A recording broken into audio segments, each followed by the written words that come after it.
हर हार जीत की समीक्षा होती है, उसकी समीक्षा होगी। लेकिन जो सबसे बड़ी बात निकल कर आई वो ये बात निकल कर आई कि जो आरजेडी के लोग दम भरते थे जिस वोट पे, वो वोट अब उनका नहीं रहा। यादव जी मंथन करें, आत्ममंथन करें, आखिर क्या वजह है कि जो उनका कोर वोटर था जो वो भी उनके साथ नज़र नहीं आ रहा है। अगर किसी ने बिहार में मुसलमानों के हित में काम किया है तो माननीय मुख्यमंत्री नीतीश कुमार जी हैं। बिहार की पिछले 20 सालों से माननीय मुख्यमंत्री नीतीश कुमार जी को गद्दी पे बैठा कर रखा है और आगे भी नीतीश कुमार जी ही के में भरोसा जता रही है, वो देखने वाली चीज़ है। नमस्कार, न्यूज़ 4 नेशन देख रहे हैं आप और मैं हूं आपके साथ साक्षी झा।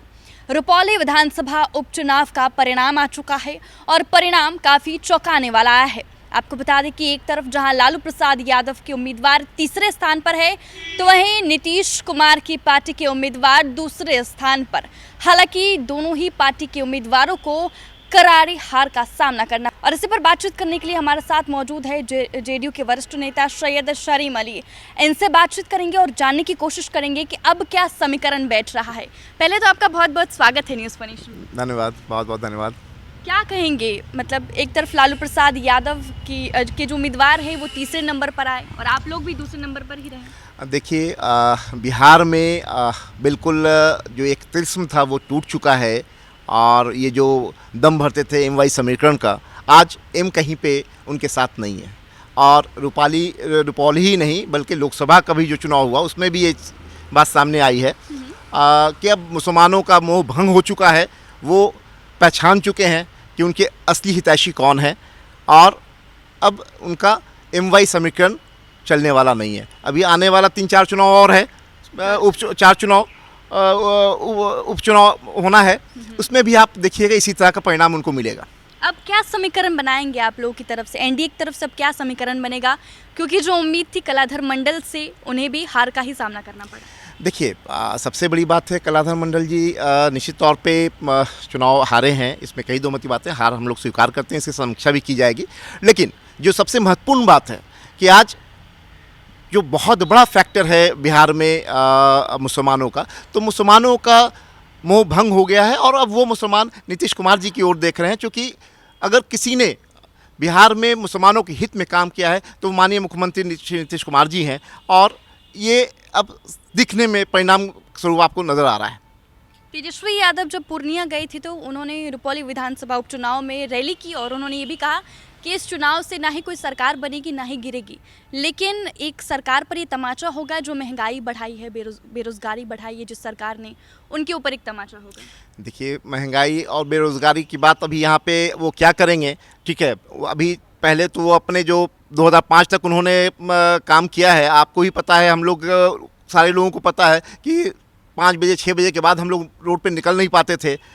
क्या दुर्दशा थी 90 के जंगल राज की। इसलिए वो इन सब बातों से गुमराह नहीं कर सकते हैं। और जहाँ तक आप रोज़गार की बात करते हैं तो रोज़गार माननीय मुख्यमंत्री श्री नीतीश कुमार जी ने दिया है और वो ढिंडोरा पीटते चल रहे हैं, लेकिन पब्लिक सुनने को तैयार नहीं है। इस बात को उनको समझना चाहिए।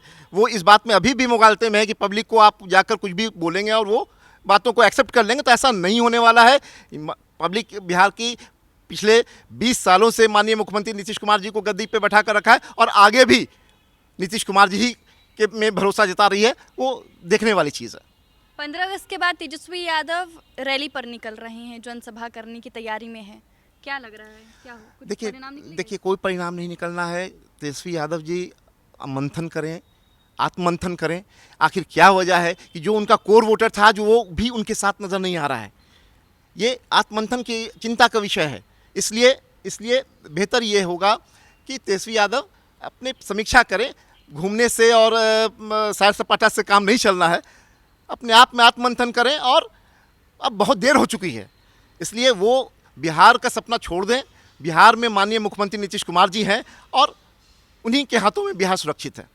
रुपौली चुनाव में आरजेडी का कहना है कि सरकार ने जो है वो एक अति पिछड़े की बेटी को हराने में पूरी मदद की है। आरजेडी ऐसा कह रही है। नहीं, अति पिछड़े की बेटी नहीं। आप इस बात को देखिए, बीमा भारती की अगर आप बात कर रही हैं तो बीमा भारती जी को माननीय मुख्यमंत्री जी ने कितना सम्मान देने का काम किया था।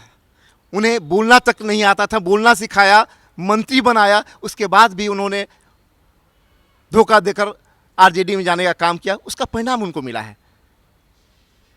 बीमा भारती जी को भी चाहिए कि आत्ममंथन करें और देखें कि उन्होंने जो कुकर्म किया उसका क्या नतीजा निकल कर सामने आया है। तो एक तरह से जेडीयू ने अपना बदला लिया बीमा भारती से। नहीं, जेडीयू ने तो निश्चित तौर पे अपनी लड़ाई को वहाँ पे लड़ा और मजबूती से लड़ा।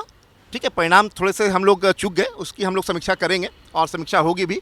लेकिन जो मुख्य बात चुनाव रिजल्ट से निकल कर आई है, परिणाम से निकल आई है, वो दो बातें बड़ी स्पष्ट मैंडेट दिया है रुपौली की जनता ने। पहला कि आपने अगर धोखा दिया है किसी को धोखेबाजी के साथ, क्योंकि उसी जनता ने उनको जिता कर भेजा था।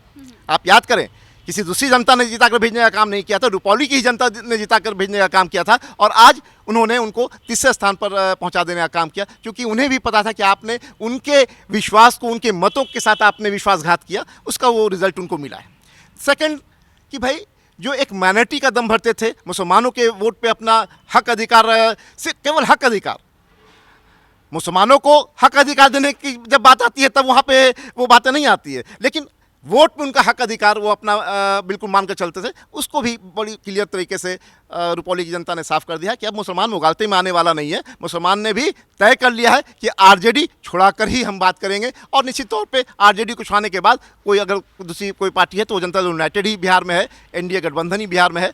और आने वाले समय में आप देखेंगे कि मुसलमानों का सबसे बड़ा हिस्सा जनता दल यूनाइटेड के साथ जाएगा। तो जैसा कि हमने पहले भी पूछा कि एक उपचुनाव खत्म हो चुका है, अब 4 उपचुनाव और बाकी है, इसमें अब क्या समीकरण बनाएंगे आप लोग? बिल्कुल समीकरण साफ है। समीकरण जो अभी आपका रिजल्ट आ रहा है, हम लोगों ने 16 सीट पे लड़ाई लड़ी लोकसभा में, 12 पे हम लोगों ने जीत हासिल की। आज एक उपचुनाव आया, फिर भी हम लोगों ने एक अच्छा प्रदर्शन किया। निश्चित तौर पे ये जो 4 लोकसभा उपचुनाव होने वाला है विधानसभा का, निश्चित तौर पे उसमें भी जीत एनडीए की होगी, इसमें कहीं दो मत की बात नहीं है। लेकिन 8000 वोट से हारी है जेडीयू, दूसरे नंबर पर है। 8000 वोट से हारी है, बिल्कुल मैं स्वीकार करता हूँ, वो तो जनता का मैंडेट है, उससे इनकार नहीं किया जा सकता है, उसकी समीक्षा होगी। लेकिन आपको जो मैंने जिस ओर इशारा किया है उस ओर जब ध्यान देंगे तो आप ये समझेंगे कि जो एक लार्जर एस्पेक्ट में आप देखेंगे तो निश्चित तौर पे ये जनता दल यूनाइटेड के लिए बड़ी बात है कि मुसलमानों का जो एक कहा जाता था कि भाई हमारे कोर वोटर हैं और वो बिल्कुल बपौती मान कर चलते थे मुसलमानों के मताधिकारों पे, तो वो चीज़ अब ख़त्म हो गई है। और निश्चित तौर पे इससे जनता दल यूनाइटेड को हर हाल में फ़ायदा है। और जनता दल यूनाइटेड को ऐसे भी मुसलमानों का वोट मिलता आया है, पहले भी मिलता आया है, लोकसभा में भी नगण्य नहीं रहे हम लोग, मुसलमानों का वोट हम लोगों को लोकसभा में भी मिला। और आगे आने वाले जो 4 उपचुनाव है उसमें आप परिणाम देखेंगे, फिर हम लोग बात करेंगे।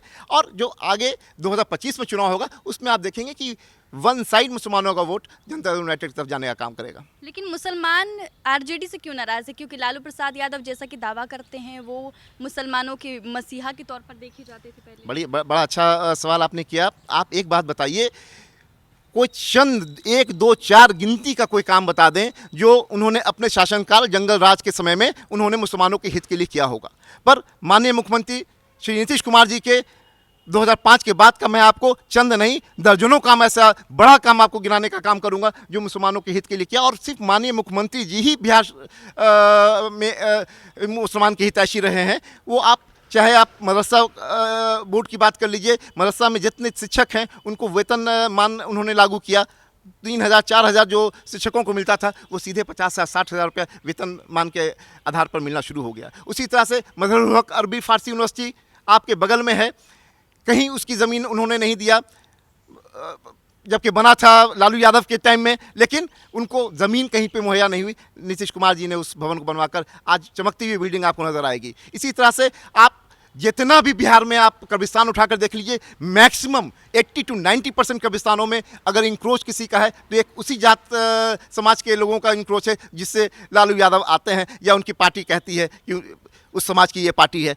उसको भी विवाद को ख़त्म करने का काम किया, हज़ारों कब्रिस्तान का घेराबंदी करवाने का काम किया, और जो कुछ बचे हुए हैं उसकी भी वो पाइपलाइन में है, वो भी बहुत जल्द पूरी हो जाएगी। इस तरह के एक अनेक काम हैं। अब मैं गिनाना शुरू करूँगा तो घंटों लगेगा, लेकिन वो काम ख़त्म नहीं होगा। इसलिए नीतीश कुमार जी ने मुसलमानों के हित में सही मानों में काम किया है, और इससे ज़्यादा कोई बड़ा हितैषी कोई दूसरा नेता हो नहीं सकता है, एटलीस्ट बिहार के कंटेस्ट में अगर आप बात करिएगा। रुपौली में जिस तरीके से जेडीयू को हार का सामना करना पड़ा, क्या कारण लग रहा है? क्या रुपौली की जनता दल यूनाइटेड से नाराज चल रही है?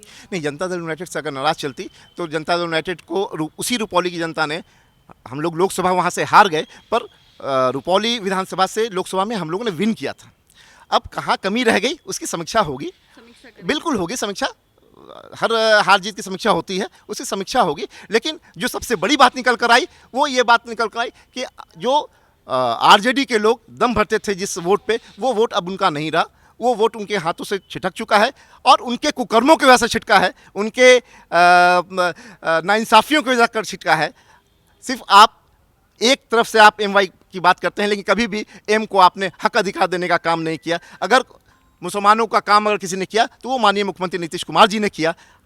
लालू यादव या उनके परिवार ने आज तक मुसलमानों का काम नहीं किया है।